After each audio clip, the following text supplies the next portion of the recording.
Lors d'un été de ma tendre enfance, nous étions, mes parents, mes 2 grands frères et moi-même, partis en vacances à la mer. Un soir, alors que nous dînions au restaurant, le plus jeune de ses frères et moi-même avions décidé d'élaborer un jeu particulièrement brillant, lequel consistait à creuser un immense trou dans le sable, sur la plage, et à courir dedans le plus vite possible, mais les yeux fermés, pour être surpris par nos propres chutes. Alors, indépendamment du caractère particulièrement stupide de ce jeu, j'en avais aussi manqué les conditions véritables. Voyez-vous, j'étais persuadée qu'il existait une sorte d'accord tacite entre mon frère et moi, stipulant que peut-être nous devions nous prévenir si l'un venait à rater le trou et à continuer à courir sur la plage. Mais mon frère n'avait pas établi les mêmes conditions.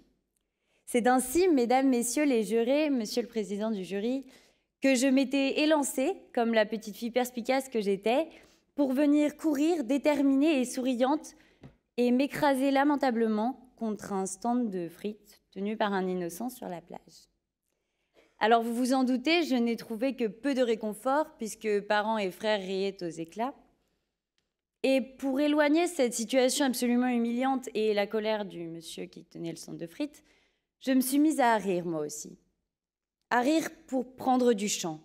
Car rire, c'est cela. C'est éloigner le réel. C'est aménager un espace qui soit supportable entre lui et nous. C'est s'élever au-dessus de la violence de l'existence. De la même façon, lorsque nous allons boire une bière, c'est à mettre à distance ce monde objectif que nous nous essayons. Nous cherchons à nous émanciper des pesanteurs sociales, économiques, politiques, familiales ou personnelles. Alors si le rire est à l'homme ce que la bière est à la pression, c'est parce que tous deux nous permettent de prendre une perspective nouvelle, de nous éloigner du réel et de nous détendre.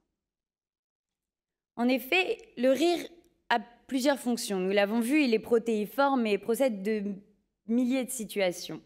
Mais sa fonction première, sa fonction physiologique est celle de nous détendre. Il est une accumulation de tensions qui se relâche pour éviter la panique.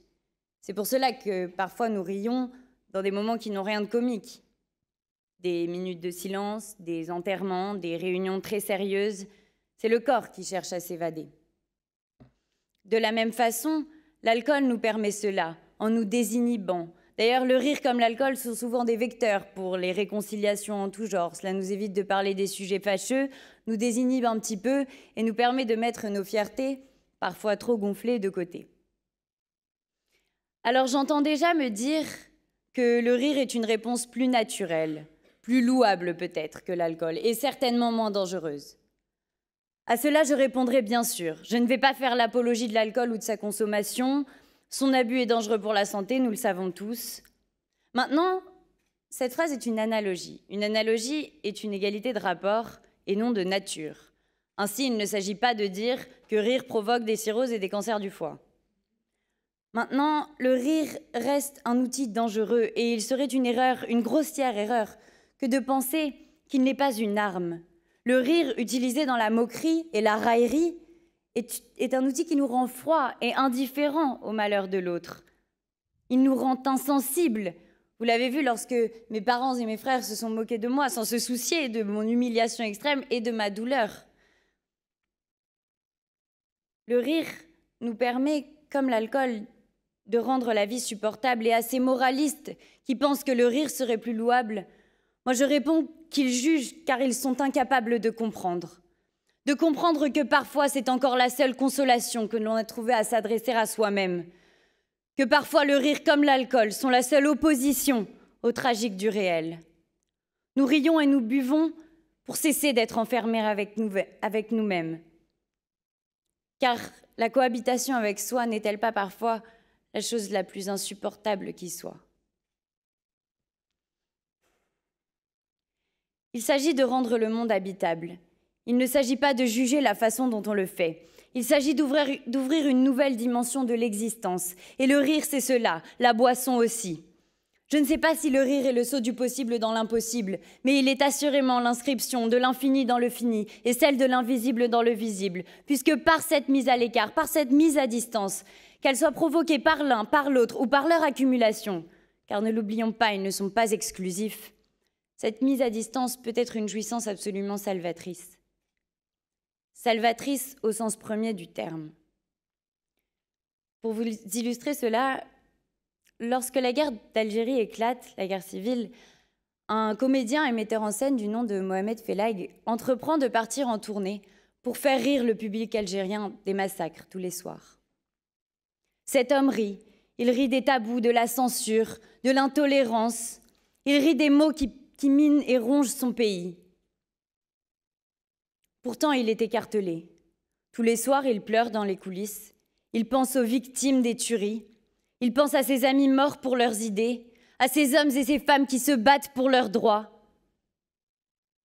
Mais il rit, dit-il, pour ne pas se suicider.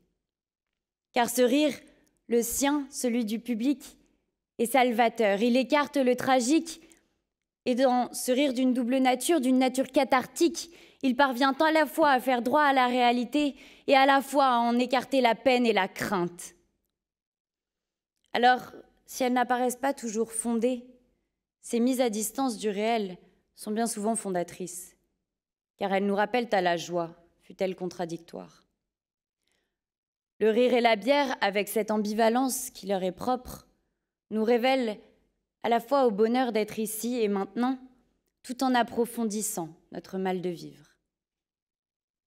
Ils font pressentir une autre chose, dont cette joie paradoxale contient la promesse.